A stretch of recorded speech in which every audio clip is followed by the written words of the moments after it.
When we were kids, the adults would often ask us what we wanted to become when we grew up. Some of us would have probably answered, "I want to be an engineer, or a lawyer, or a teacher." As for me, I hope to be successful in the future and be of use to my parents and the church's ministry.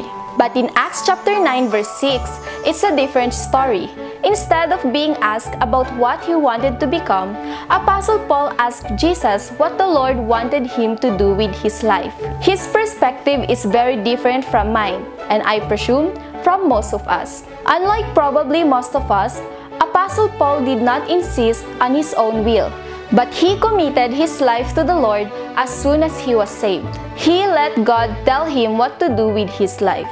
But how can we know what God wants us to do with our lives? It says in Philippians chapter 4 verse 9, "Those things which ye have both learned and received and heard and seen in me, do, and the God of peace shall be with you."